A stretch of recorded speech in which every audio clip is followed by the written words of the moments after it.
لا حول ولا قوة إلا بالله العلي العظيم. أعوذ بالله من الشيطان اللعين الرجيم. بسم الله الرحمن الرحيم.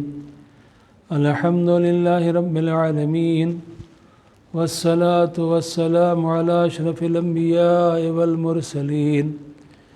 قال الله في شأنه: وما أرسلناك إلا رحمة للعالمين. محبوب رب المشرقين والمغربين وجد الحسن والحسين، المكي المدني القرشي الهاشمي المولانا أبي القاسم محمد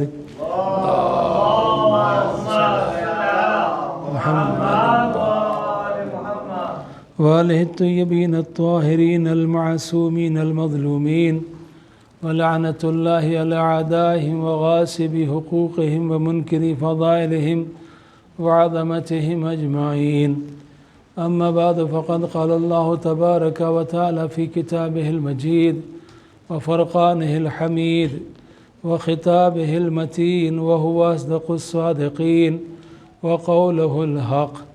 بسم الله الرحمن الرحيم. والعصر إن الإنسان لفي خسر إلا الذين آمنوا وعملوا الصالحات وتواصوا بالحق وتواصوا بالصبر. اللهم صل على محمد وآل محمد.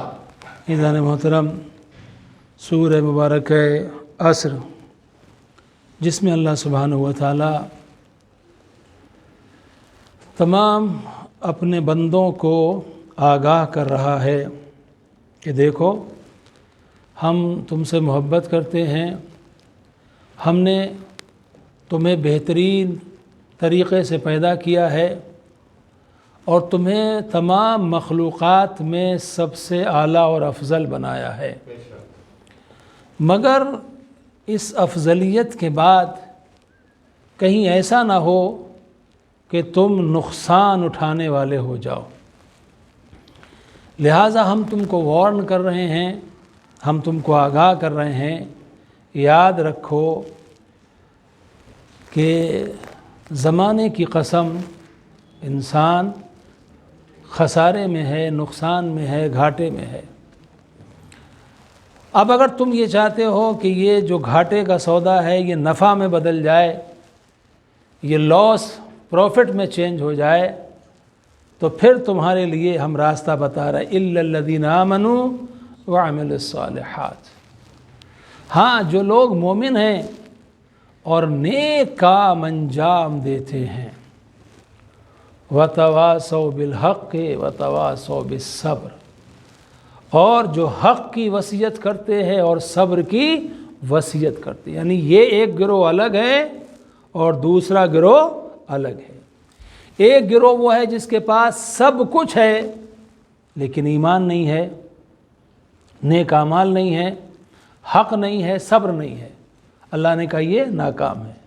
ایک انسان ہے، غریب ہے، جس کے پاس دولت نہیں ہے، جس کے پاس طاقت نہیں ہے، جس کے پاس پاور نہیں ہے، جس کی زیادہ پہچان نہیں ہے، لیکن ایمان اس کا مضبوط ہے، اچھے اچھے کام کرتا ہے، کبھی حق کا دامن چھوڑتا نہیں، صبر سے ہٹتا نہیں. اللہ نے کہا تم اس غریب کو، اس کمزور کو یہ سمجھ رہے ہو کہ یہ ناکام ہے، مفلسی میں دنیا سے چلا گیا. یہ مفلس نہیں، یہ بہت بڑا غنی ہے. یہ کتنا مالدار تھا اس کا اندازہ تمہیں جب ہوگا جب اس کائنات میں، اس دنیا میں تمہاری اس سے ملاقات ہوگی، تو تم دیکھو گے کہ وہ کتنا مالدار تھا اور تم کتنے غریب تھے. لہٰذا ایمان پہلی منزل ہے. اب کل جو ہم لوگ گفتگو کر رہے تھے وہ یہ تھی کہ ایمان میں کیا ہے. ایمان اللہ کے اوپر، اس کے انبیاء کے اوپر، جو نبی اس نے بھیجے ہیں ان سب کے اوپر ایمان رکھنا ضروری ہے. جو کتابیں اس نے نازل کی ہیں ان سب کتابوں کے اوپر ایمان رکھنا ضروری ہے. لیکن وہ کتاب جو ہمارے لیے آئی ہے ہدایت کے لیے، اس کے اوپر ایمان رکھنا بھی ضروری ہے اور اس کے اوپر عمل کرنا بھی ضروری ہے. لہٰذا مسلمان اگر کامیابی چاہتا ہے تو اس کا تعلق قرآن کے ساتھ مضبوط ہونا چاہیے۔ جب تک قرآن سے اس کا تعلق مضبوط نہیں ہوگا اس وقت تک وہ اللہ سبحانہ و تعالیٰ کے احکامات کو سمجھ نہیں سکتا۔ تو انسان کو زیادہ سے زیادہ قرآن کے بارے میں غور و فکر کرنا چاہیے، تلاوت کرنی چاہیے، اس کے معنی اور مطالب کے بارے میں غور کرنا چاہیے، قرآن سے رشتہ رکھنا چاہیے۔ اچھا، ایک بات میں یہاں پر اور واضح کر دوں کہ ہمارے اوپر جو ایک الزام لگایا جاتا ہے ہمارے مخالفین کی طرف سے، وہ یہ لگایا جاتا ہے کہ یہ شیعہ جو ہیں وہ تحریف قرآن کے قائل ہیں۔ یعنی تحریف کا مطلب کیا ہے؟ تحریف کا مطلب یہ ہے کہ وہ یہ کہتے ہیں کہ شیعہ کہتے ہیں کہ جو قرآن ہے وہ اوریجنل نہیں ہے، بلکہ اس کی کچھ آیات کو بدل دیا گیا ہے، نکال دیا گیا ہے قرآن میں سے، لہٰذا یہ مانتے ہیں کہ قرآن میں کچھ تبدیلی کی گئی ہے، کچھ چینجز کیے گئے ہیں۔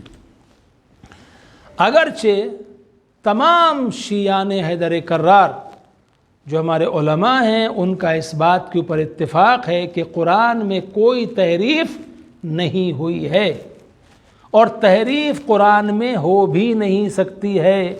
کیوں؟ اس لیے کہ اللہ سبحانہ و تعالیٰ نے خود اعلان کیا ہے اِنَّا نَحْنُ نَزَّلْنَا الذِّكْرَ وَإِنَّا لَهُ لَحَافِظُونَ، ہم نے ہی ذکر کو نازل کیا ہے اور ہم ہی اس کی حفاظت کرنے والے ہیں۔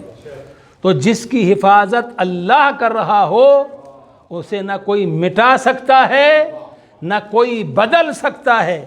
اب سوال یہ ہے کہ اللہ کی حفاظت کرنے کا ایک طریقہ ہے، اللہ کی حفاظت کرنے کا ایک طریقہ ہے۔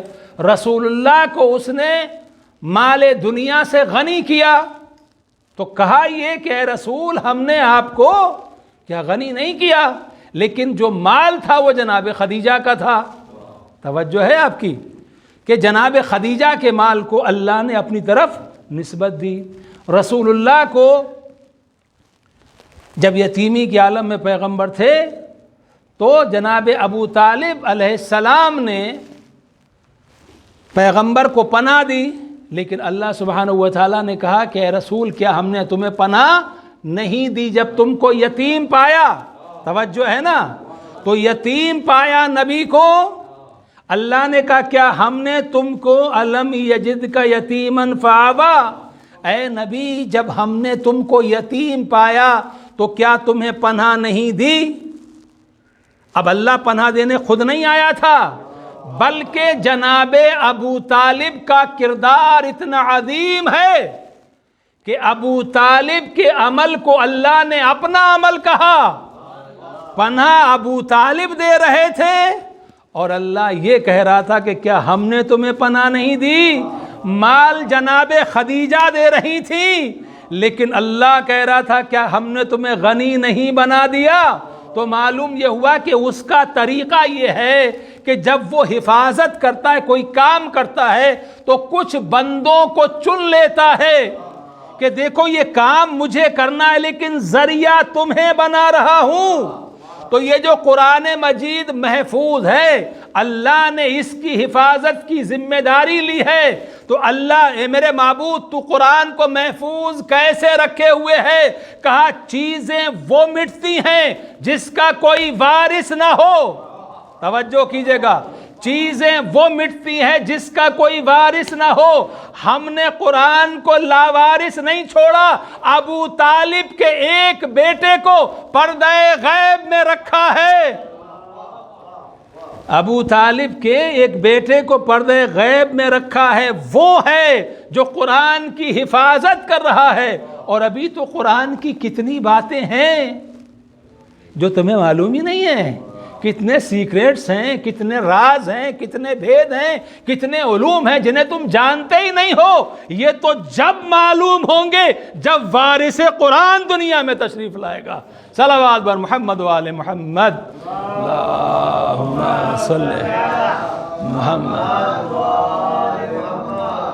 امام زمانہ کا نام لے رہا ہوں لہذا ایک جاگتی صلوات کی گزارش کرتا ہوں۔ محمد۔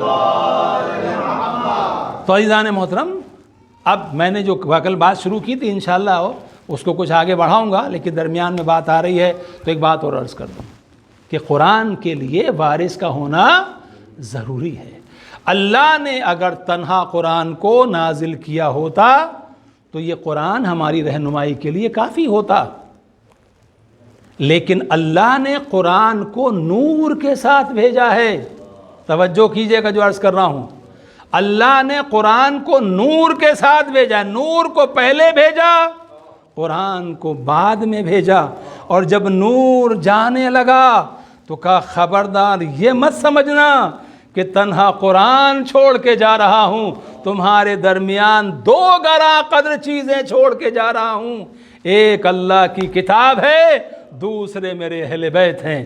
جب تک ان سے متمسک رہو گے کبھی گمراہ نہیں ہوگے۔ اب توجہ کیجئے جو میں اشارہ کرنا چاہتا ہوں، پیغمبر نے کیا فرمایا؟ اگر ان دونوں سے متمسک رہو گے، لپٹے رہو گے، ان کے دامن کو پکڑے رہو گے، کبھی گمراہ نہیں ہوگے۔ یعنی اس کا مطلب یہ کہ اہل بیت کو چھوڑنے سے اہل بیت کا کوئی نقصان نہیں ہے۔ اگر تم اہل بیت کو چھوڑ دو گے اہل بیت کا کوئی نقصان نہیں ہے۔ پیغمبر نے کہا ان دونوں سے متمسک رہو گے تو کبھی گمراہ نہیں ہوگے۔ تو اگر تم نے اہل بیت کے دامن کو چھوڑا، اہل بیت کا مقام وہی رہے گا، لیکن تم گمراہ ہو جاؤ گے، تم گمراہ ہو جاؤ گے، ہے نا؟ تو اب یہ کہا دو چیزیں چھوڑ کے جا رہا ہوں۔ عزیزان محترم، امام محمد تقی علیہ السلام محمد کا زمانہ ہے، معتصم عباسی کی حکومت ہے۔ بہت توجہ کریں میرے بچے خاص طور سے، کیونکہ ہم کو قرآن کی اس طریقے کی چیزوں کو معلوم ہونا چاہیے کہ جو لوگ ہمارے سامنے کبھی قرآن کے بارے میں بات کرتے ہیں انہیں بتائیں کہ قرآن کے ساتھ اہل بیت کا ہونا ضروری کیوں ہے، قرآن کے ساتھ امام کا ہونا ضروری کیوں ہے۔ اچھا، یہ بات جو میں عرض کر رہا ہوں، ظاہر سی بات ہے کہ اگر جو قرآن کے نزول کے شروع کے دن تھے، اگر اس وقت کی یہ بات ہوتی تو لوگ یہ کہہ دیتے کہ بھائی بہت سے لوگوں کو معلوم نہیں تھا۔ اب یہ یعنی رسول اللہ کے بعد خلافتوں کا سلسلہ، یہ خلافتیں ختم ہو گئیں، اس کے بعد پھر بنی امیہ کا اتنا لمبا دور، بنی امیہ کے بعد بنی عباس کا دور، اور بنی عباس کے دور میں معتصم کا زمانہ ہے۔ تو ایک راوی ہے اس کا زرخان، وہ کہتا ہے کہ میرا ایک دوست تھا ابن ابو داؤد، اور یہ جو تھا بہت بڑا عالم تھا، فقیہ تھا، معتصم کے دربار کا سب سے بڑا فقیہ تھا۔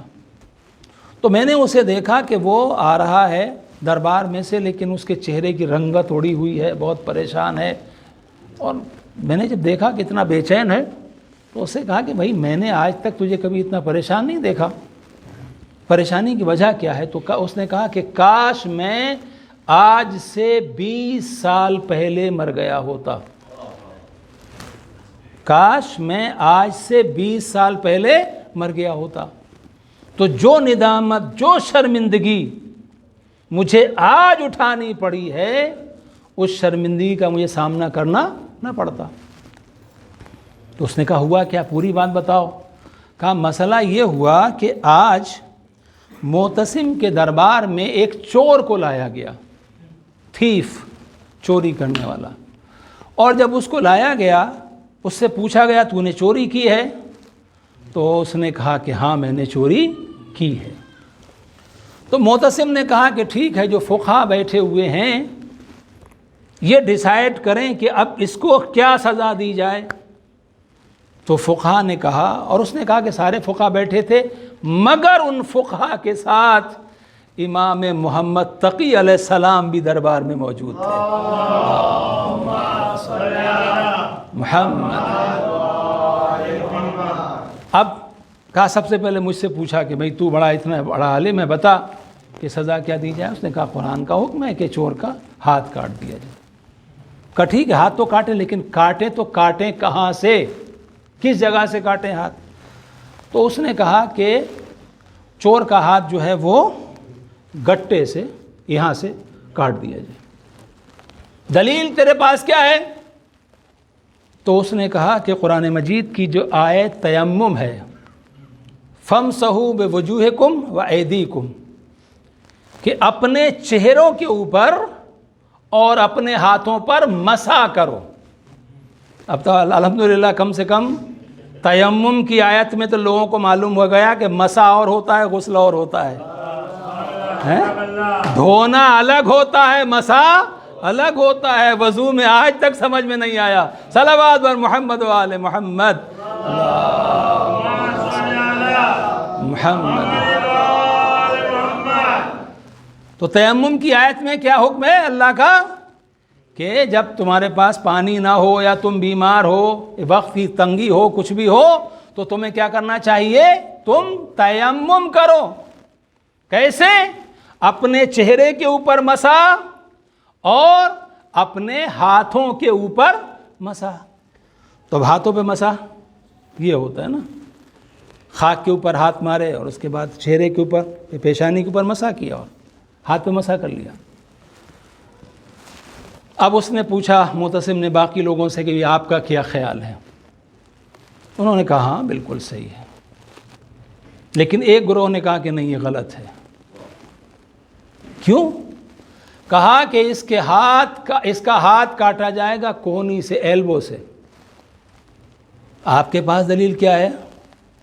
کہا کہ جو آیت وضو ہے اس میں اللہ سبحانہ و تعالیٰ فرما رہا ہے فَاغْسِلُوا وُجُوهَكُمْ وَأَيْدِيَكُمْ إِلَى الْمَرَافِقِ، کہ جب وضو کرو تو اپنے چہروں کو اور اپنے چہرے کو اور اپنے دونوں ہاتھوں کو دھویا کرو کوہنی سے۔ تو ہاتھ کا جو تذکرہ اللہ سبحانہ و تعالیٰ نے قرآن مجید میں کیا ہے وہ کوہنی سے کیا ہے۔ تو جب وضو کے اندر کوہنی سے ہاتھ کو دھویا جاتا ہے، ایلبو سے دھویا جاتا ہے، لہٰذا ہاتھ بھی یہاں سے کاٹا جائے گا۔ اب ظاہر سی بات ہے، ایک کہہ رہا ہے دیکھیے قرآن وہی ہے نا، توجہ ہے آپ کی، قرآن وہی ہے، لیکن ایک کہہ رہا ہے ہاتھ یہاں سے کاٹا جائے گا، وہ بھی قرآن کی آیت پیش کر رہا ہے۔ دوسرا کہہ رہا ہے کہ ہاتھ کوہنی سے کاٹا جائے گا، وہ بھی قرآن کی آیت پیش کر رہا ہے۔ اب وہ سمجھ گیا کہ جب معاملہ نہ بنے تو اس سے پوچھو جو وارث قرآن ہے۔ تو امام محمد تقی علیہ السلام سے پوچھا آپ فرمائیے آپ کیا کہتے ہیں؟ امام نے کہا تو مجھے معاف رکھ، تو جان تیرا کام جانے۔ اس نے کہا نہیں آپ کو بتانا پڑے گا۔ اس نے امام کو قسم دی کہ آپ کو قسم ہے آپ کے حق کی، آپ بتائیے کہ ہاتھ کہاں سے کاٹا جائے؟ امام علیہ السلام نے کہا نہ ہاتھ یہاں سے کاٹا جائے گا، نہ ہاتھ یہاں سے کاٹا جائے گا، صرف انگلیاں، فنگرز کاٹی جائیں گی۔ کہا آپ کے پاس دلیل کیا ہے؟ آپ کے پاس بھی کوئی اس کی دلیل ہے؟ امام نے کہا ہاں دلیل ہے، رسول اللہ نے فرمایا ہے اعضائے سجدہ، پارٹس آف سجدہ جن کے اوپر سجدہ ہوتا ہے، جو سجدے میں شامل ہوتے ہیں وہ 7 ہیں۔ پیشانی ہے، توجہ ہے آپ کی، پیشانی ہے، دونوں ہاتھوں کی ہتھیلیاں ہیں، دونوں گھٹنے ہیں، دونوں پیر یعنی انگوٹھوں کے ساتھ۔ تو کہا یہ 7 ہیں، اگر تم نے اس کے ہاتھ کو کاٹ لیا، اگر تم نے اس کے ہاتھ کو گٹے سے کاٹا تب بھی یہ سجدے سے محروم ہو جائے گا۔ سجدے میں ایک چیز کم ہو جائے گی نا۔ اگر کوہنی سے کاٹا تب بھی اس کا ایک ہاتھ جو ہے سجدے میں نہیں ہوگا۔ لہٰذا اس نے چوری کی ہے مگر تم اسے عبادت سے روک نہیں سکتے۔ کہا آپ کے پاس کوئی دلیل ہے؟ امام نے کہا ہاں، اللہ سبحانہ و تعالی قرآن مجید میں ارشاد فرماتا ہے وَأَنَّا مَسَاجِدَ لِلَّهِ، بے شک جو سجدہ کرنے کی جگہ ہے وہ اللہ کے لیے ہے۔ جو سجدہ کرنے کی جگہ ہے وہ اللہ کے لیے، لہذا اس پر صرف اللہ کا اختیار ہے۔ جو چیز اللہ کے اختیار میں ہو اسے تم کیسے کاٹ سکتے ہو؟ صلوات بر محمد و آل محمد۔ محمد یا رسول اللہ یا۔ وہ کہتا ہے کہ جب امام علیہ السلام نے یہ بات کہی تو ہم سب کے چہرے جھک گئے، سب کے سر جھک گئے، کسی کے پاس کوئی جواب نہیں تھا۔ اتنی ندامت، شرمندگی ہوئی کہ ہمیں اس سے پہلے کبھی نہیں، وہ پہلے کہا تھا نا کہ کاش 20 سال پہلے مر گیا ہوتا، بس یہی تو بات ہے۔ کبھی کہتے ہیں اگر علی نہ ہوتے تو ہلاک ہو جاتا، کبھی کہتے ہیں اگر یہ نہ ہوتے تو ہمیں قرآن کا حکم معلوم نہ ہوتا۔ اب بات سمجھ میں آئی، وہ کون تھے؟ وہ عرب تھے، رسول اللہ کے زمانے کے قریب تھے، ان کی زبان عربی تھی، لیکن اس کے باوجود بھی قرآن ان کے لیے کافی نہ ہوا۔ قرآن امت کے لیے کافی نہیں ہے، قرآن اہل بیت کے لیے کافی ہے۔ صلوات بر محمد و آل محمد۔ محمد۔ تو عزیزان محترم، قرآن مجید یقیناً اس کے دامن کے اندر اتنی گنجائش ہے، اتنی وسعت ہے کہ یہ ساری کائنات کے جو بھی معاملات ہیں، جو بھی سوالات ہیں، سب کا جواب اس کے اندر موجود ہے، لیکن اس کے جواب کے لیے عالم قرآن کا ہونا ضروری ہے۔ اب قرآن کے اوپر جو مخالفین ہیں قرآن کے، وہ کیا کہتے ہیں کہ قرآن جو ہے، بھی آج کل ہندوستان میں بھی ایک ٹرینڈ چلا ہے، بہت سے لوگ جو ہیں قرآن کے خلاف وہاں باتیں کرتے ہیں۔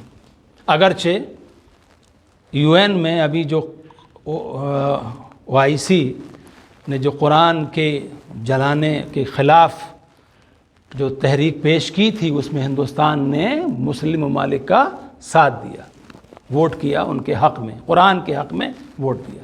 لیکن جو وہاں کا ماحول اس ٹائم بنا ہوا ہے کہ یہ قرآن کیوں مخالفت قرآن کی آپ کر رہے ہیں؟ بھائی اگر آپ نہیں مانتے آپ نہ مانیے، آپ اپنی کتاب پڑھیے، ہم تو نہیں کہتے آپ سے۔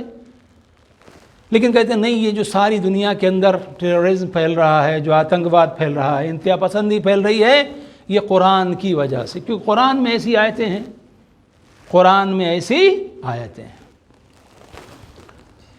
عزیزان محترم، میں نے کہا نہیں کہ بغیر پڑھے، بغیر سمجھے، سنی سنائی باتوں کا نتیجہ یہی ہوتا ہے۔ قرآن مجید میں ایک سورہ ہے، سورہ نصر کے نام سے آپ لوگ جانتے ہیں۔ بسم اللہ الرحمن الرحیم، اذا جاء نصر اللہ والفتح ورأیت الناس يدخلون فی دین اللہ افواجا فسبح بحمد ربک واستغفرہ انہ کان توابا۔ اللہ سبحانہ و تعالیٰ اپنے نبی سے فرما رہا ہے۔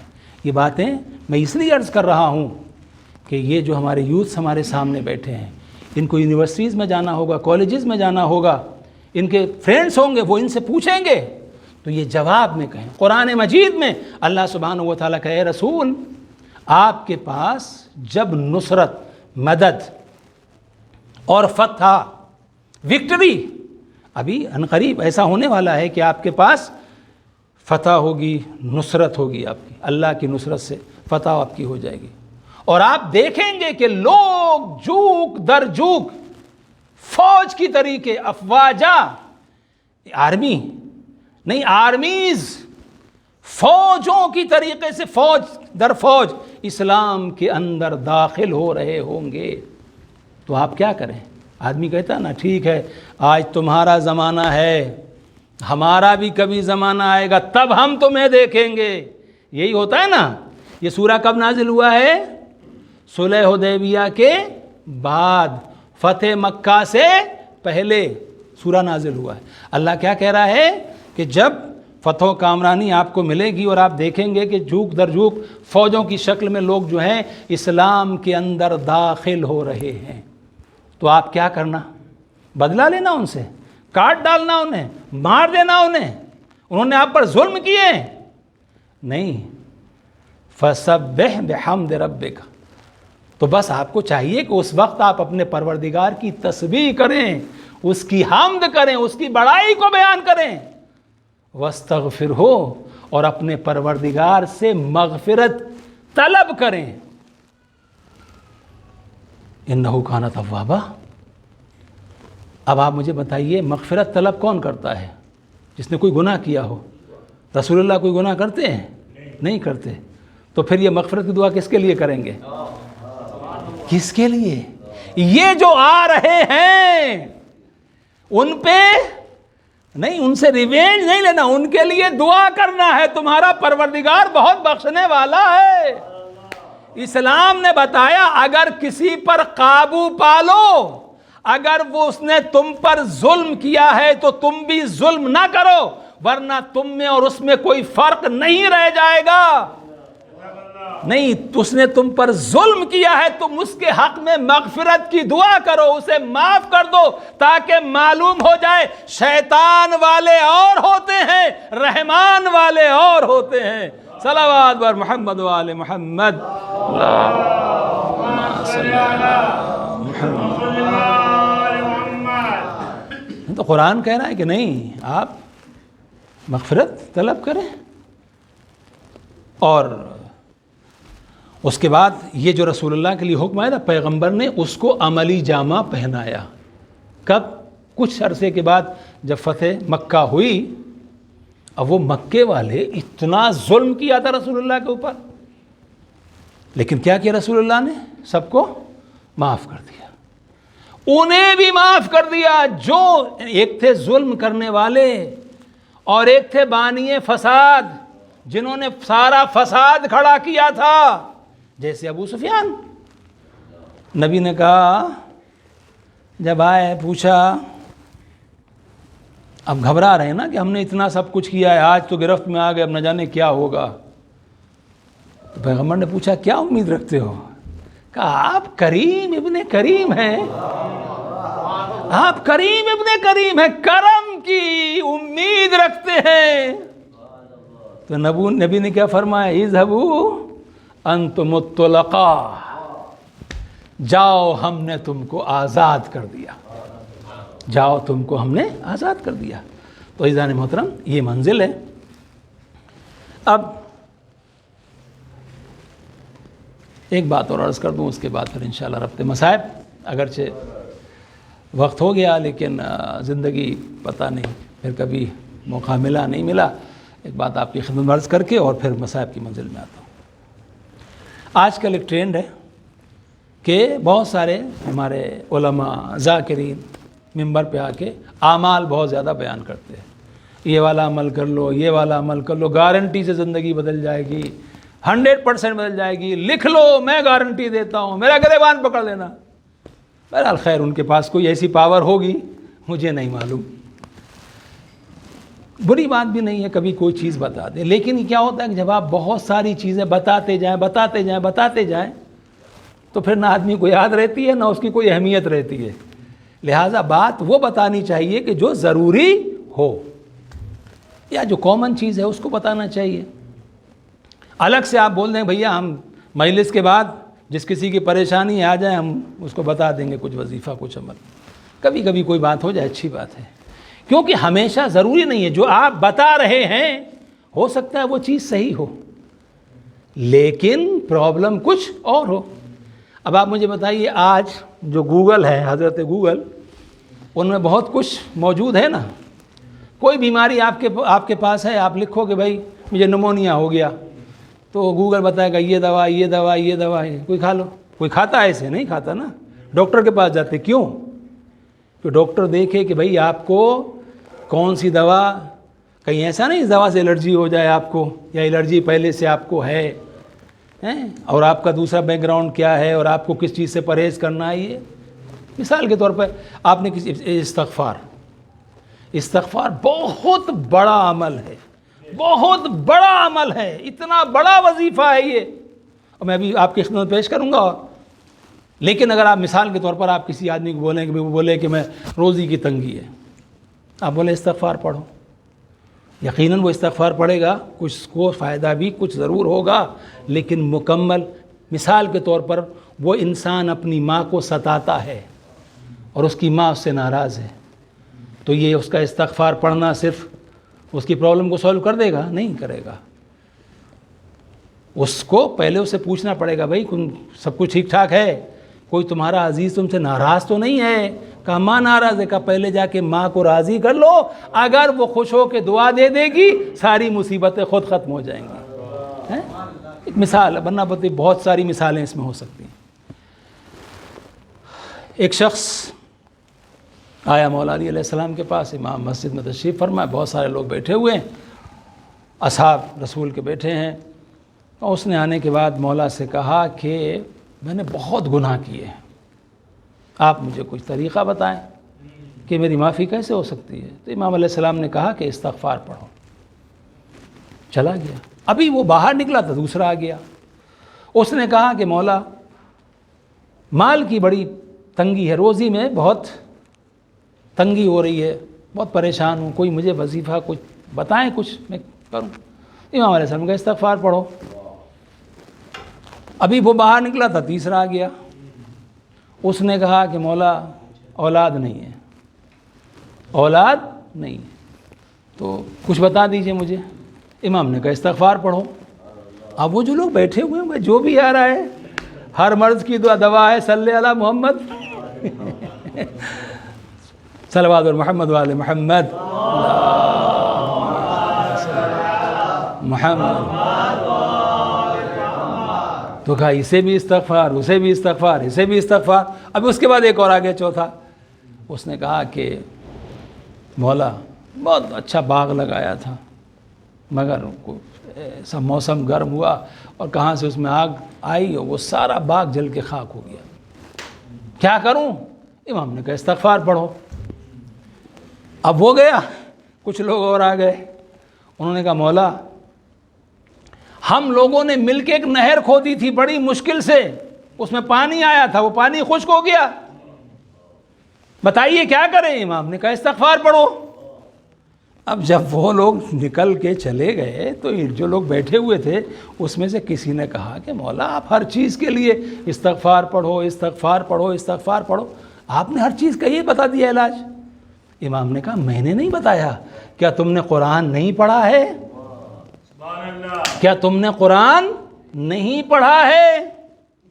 سورہ نوح میں اللہ سبحانہ و تعالیٰ نے جناب نوح علیہ السلام کو قول کو نقل کیا ہے. فقلت، جناب نوح علیہ السلام نے کہا استغفروا ربکم انہ کان غفارا، کہ تم اپنے پروردگار سے مغفرت کی دعا کرو، استغفار کرو، وہ تمہارے گناہوں کو بخش دے گا، وہ بہت بڑا بخشنے والا ہے. پھر اس کے بعد کی آیت نے کیا کہا؟ وہ آسمان سے تمہارے اوپر پانی برسائے گا، موسلا دھار بارش ہوگی. پھر اس کے بعد کی آیت کہتی ہے کہ وہ تمہیں مال اور اولاد کے ذریعے سے تمہاری مدد کرے گا، وہ تمہیں باغات دے گا، وہ تمہیں نہریں جاری کرے گا. یعنی استغفار تم پڑھو گے تو اللہ کیا کرے گا؟ تمہیں معاف بھی کر دے گا، آسمان سے پانی کی بارش بھی کرے گا، اگر مال کی پریشانی ہے وہ بھی دور ہو جائے گی، اولاد کی مشکل ہے وہ بھی دور ہو جائے گی، اللہ تمہیں باغات بھی دے گا اور اللہ تمہارے لیے نہریں بھی جاری کرے گا. اتنا سننا تھا کہ یا علی قرآن پڑھا تو بہت مرتبہ، مگر اس طریقے سے کبھی سوچا ہی نہیں تھا. تو سوچتے بھی کہاں سے؟ اسی لیے تو کتاب کے ساتھ امام کا ہونا ضروری ہے. جب تک امام سمجھاتا نہیں ہے بات سمجھ میں آتی نہیں ہے. صلوات بر محمد وآل محمد محمد.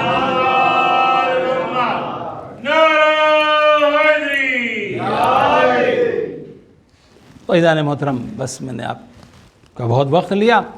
تو یہ استغفار جو ہے اس کے اندر بہت طاقت ہے، بہت پاور ہے. لیکن میں نے آپ کے سامنے عرض کیا کہ استغفار پڑھنا بہت ساری بیماریوں کا، بہت ساری پریشانیوں کا، بہت ساری تکلیفوں کا علاج ہے. مگر صرف یہ ہماری زبان پہ نہ ہو. اگر ہم نے کوئی گناہ غلطی کی ہے تو ہم اس کو فیل بھی کریں، محسوس کریں اور اس کے اوپر ندامت ہو، پھر ہم کہیں پروردگار ہمارے گناہ کو معاف دے، ہماری مغفرت فرما، ہماری توبہ کو قبول فرما۔ اور اگر مثال کے طور پر کسی کا مال دبائے بیٹھے ہوئے ہیں تو خالی استغفار کرنا کافی نہیں ہے، پہلے اس کا جو مال لیا ہے اس تک پہنچا دو، جب وہ راضی ہوگا تو اللہ بھی راضی ہو جائے گا اور پھر استغفار کام کرے گی۔ عزیزان محترم، جب بات آتی ہے استغفار کی، توبہ کے قبول کرنے کی، تو پھر دنیا میں ایک عجیب نام آتا ہے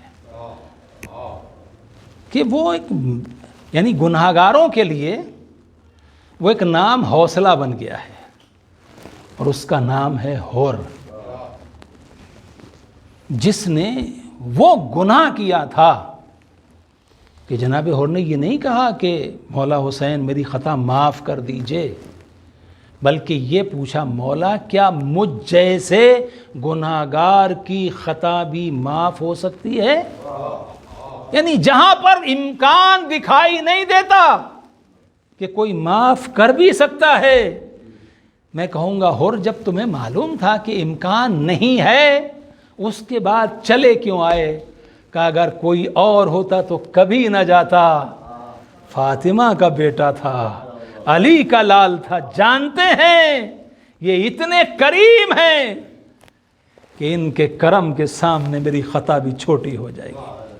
اور عزیزان محترم، خطا کتنی بڑی ہے کہ جس حسین نے، روایت کہتی کہ امام جو ہے کربلا کے پہلے ایک منزل پہ تھے، وہاں رکے نماز کے لیے، سامنے سے امام کے ایک صحابی نے تکبیر کی صدا بلند کی، اللہ اکبر۔ امام نے پوچھا خیر تو ہے، اللہ اکبر کی صدا؟ کہا مولا وہ دیکھیے سامنے کتنا بہترین وہ باغات دکھائی دے رہے ہیں۔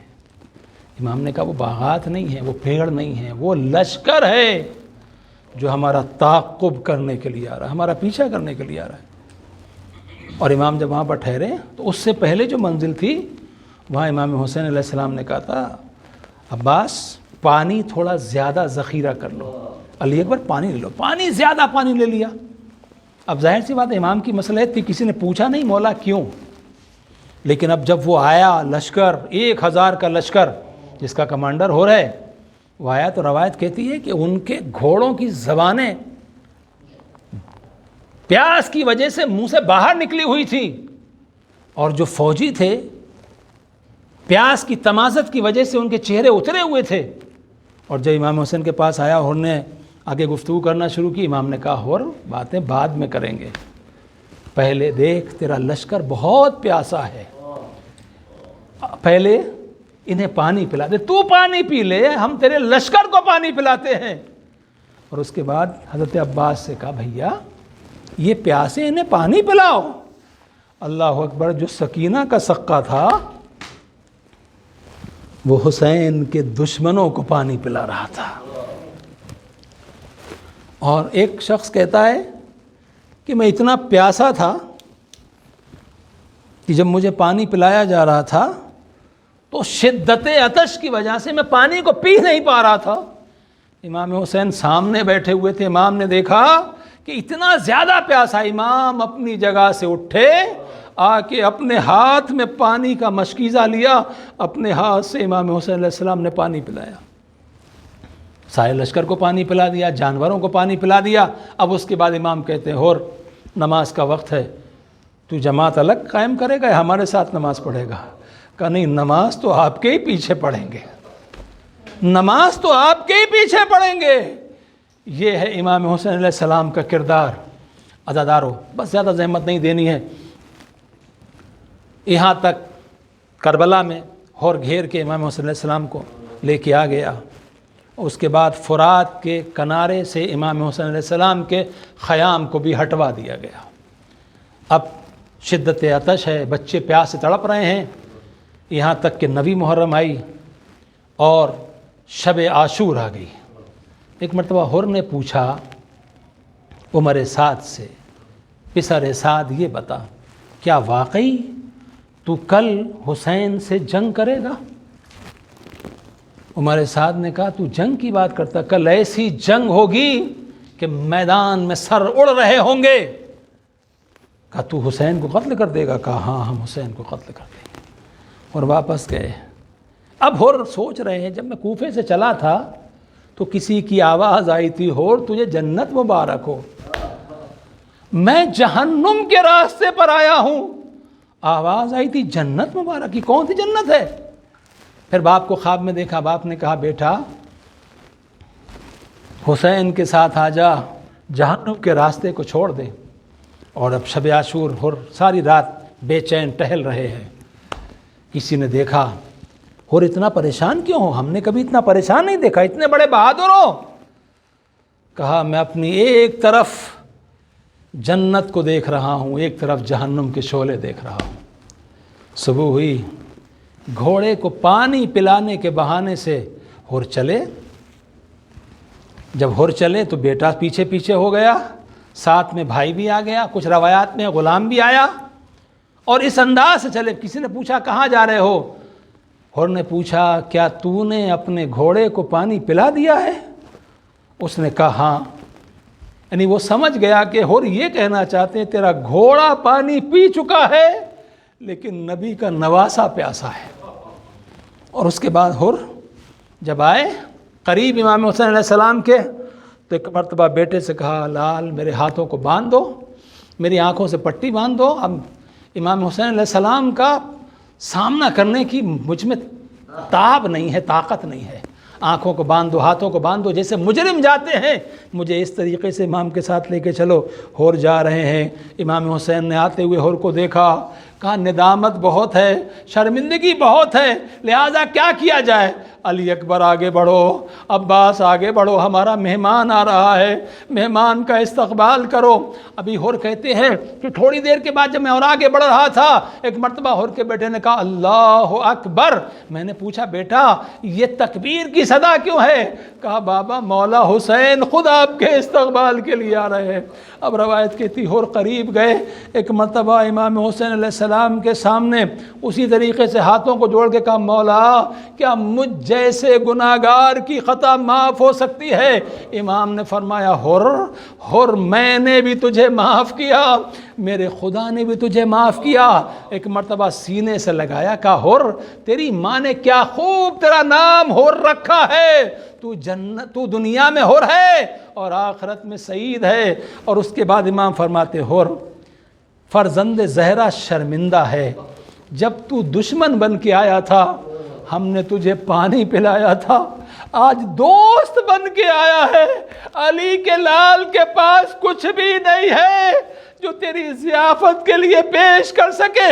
انہوں نے کہا مولا شرمندہ نہ کیجئے، بس جلد مجھے مرنے کی اجازت دے دیجئے۔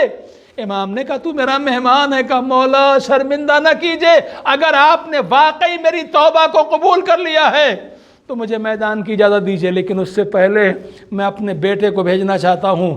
بیٹا میدان میں گیا، بکیر اس کا نام تھا، میدان میں گیا، جنگ کی۔ اب روایت کہتا ہے اتنی زبردست جنگ کی، 70 ملائی کو قتل کیا، لیکن بیٹا زخمی ہو گیا۔ اور آپ جانتے ہیں جب جسم سے خون نکلتا ہے تو اس کے بعد پیاس لگتی ہے، اس کے بعد پیاس کا احساس ہوتا ہے۔ جب جسم سے خون نکلا بیٹا واپس آیا اور ہور سے کہا بابا اگر ہو سکے تھوڑا سا پانی پلا دیجئے، تھوڑا سا پانی پلا دیجئے، دشمنوں کو معلوم ہوگا کہ میں کس بہادر کا بیٹا ہوں۔ اتنا سننا تھا، ہور نے کہا کیوں اپنے باپ کو شرمندہ کر رہا ہے؟